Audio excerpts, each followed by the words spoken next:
Hey folks, it's Lindsey Hustle back in the building. SPS, that is, over at Detroit Edison for the Horatio Williams Hoop Jam. Shout out to Adidas for supporting her Horatio Williams Foundation. We got some great teams down here. We have, right now we got UAD getting ready to go up against Muskegon. And we got a guy well known to not just basketball, but the community overall is my guy, Mr. Ray Hatcher. How you doing, man? Good, how are you doing, Lindsey? Excellent. I had to get you out here just to touch base on the state of affairs of hoop sports throughout the state of Michigan.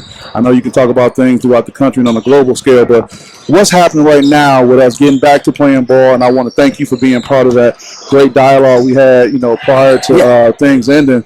But what's happening on the hoop scene? You've been to some team camps. You're out here supporting your family with UAD. Tell us what's going on. Well, right now you got a lot of young men who are trying to get scholarship opportunities.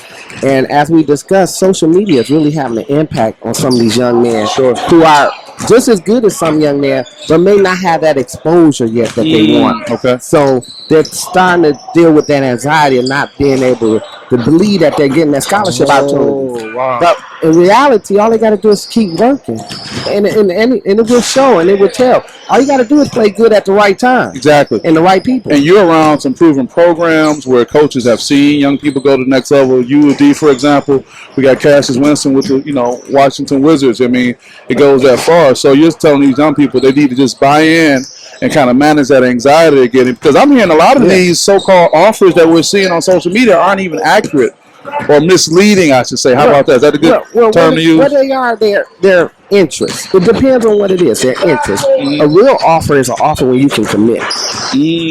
Right. There's a difference. Right. Right now, a lot of young men are getting offers, and then some are getting interest.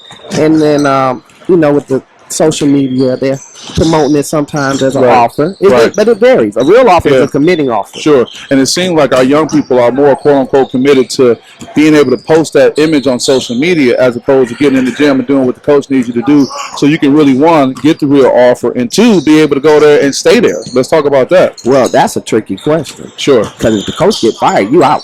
That's right. Yeah, that's right. They have to understand those scholarships are 1 year binding contracts. They're not 4 year binding contracts. Wait. You mean when they came and told me I'm good, I'm not just good for 4 years where I can just stay here and do my thing and I'm locked in? No, sir. If the coach gets fired and a new coach come in and you're not one of his guys, or you're not one of the top 4 guys that was within that program that could give him a stable year, he will flat out tell you, son, I'm not going to play you. It might be in your best interest to leave. Right. And on that same point, if you were there and you were recruited by that coach and you haven't improved and developed over the next year or two, and they're steady recruiting freshmen that's coming in, that's also a chance where they can look at you to transition too, right? Absolutely. It's a business. Yeah. And they have to understand that's a business. So just because you're the hot commodity this moment, the next man coming behind you is going to be told that he's the hot commodity. Right. So then what the coaches want, they want competition. They want the best players. If they got 10 best players, they want to figure out who's going to be the 7 that can swim up the hole. Sure. That's important. So what do you advise young people at this level when they want to go to the next level and be able to be successful, and they want to be able to stay and actually get a chance, who knows, to live out their fullest dream, to go to those 3 letters? What advice would you give them at this point right now? I would tell you, honestly, you got to work out probably 3 times a day. You got to have a morning workout. 3 times a week, you said? No, 3 times a day. 3 times a day? Yeah, how you go compete when you got guys trying to go to the league? They work. So the guy that's already got a jump start because he played at an earlier age than you trying to catch up with him. So the only way you can catch up is to work.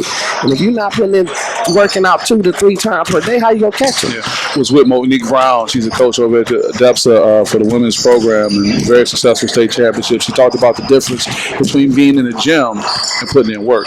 A lot of young people think their physical action of being in the gym is enough, and you're talking about 3-a-day workout. What should those 3-a-day workouts look like? Well, I would say the first morning workout could be just ball handling, shooting.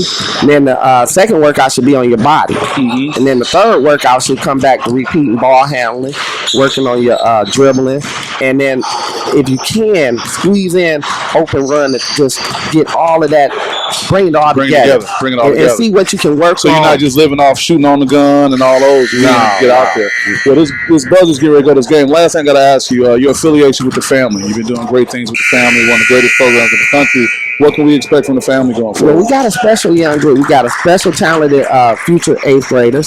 Our 17s are really competing hard. They've really been a totally surprise to me. I thought we were just gonna be mediocre, but we've been doing very well. Our 16s are special, and our 15s are some really young up and coming risers. We probably got one of the biggest teams in the country on the 15s. Wow. So we got about 4 to 5 kids, anywhere from 6'7" to 6'9". Wow. We got the size, and we got some very talented, awesome guards and some awesome wings. So we got some really great things. But you know who we got coming out this year is Isaiah Jackson. Isaiah Jackson. Isaiah is looking anywhere projected between the 11th pick or the 14th pick. Wow. Yeah, so Isaiah's our next guy. We're very proud of Isaiah. Sure. Young man has been a truly blessing to our program. He's going to be our next pro. Isaiah Jackson, we're going to look for him in that family brand. Got my guy Ray Hatcher here over at the Horatio Williams Foundation. Hoop Jam, getting it out there. He's doing great things. I want to thank Adidas, but I want to thank all that you do in front of the camera and behind the camera, behind the scenes too, always making it happen. All right. Hey, this is Lindsay Ellis from SPS. We'll see you guys. Peace. Hey folks, it's Lindsay Huddleston with SPS. Thank you for watching the video, and also thank you for supporting our young people. I'm in a very unique position. I am a sports psychology consultant, but I also have media credentials, cover collegiate and high school sports. Just the past few seasons, I covered Michigan State football and basketball as an example. And one thing is true across the board for college level athletics, they do not, in most cases, prepare our young people to talk to the media. I'm probably the friendliest media person they'll come in contact with. So with that being said, I want to offer my service to you and to your young person as it relates to media training, not only to help them be successful talking to the media regarding their sports, but also in life. Give them the confidence to communicate who they are and put a positive foot forward. So with that being said, you can reach me at the email below, lh@thespsedge.org. We are a nonprofit organization, so anything you do is not only going to support your young person, but other young people as well as it relates to overcoming mental toughness and mental health in today's society. So with that, thank you for your support. Hopefully I can help your young person get the SPS Edge.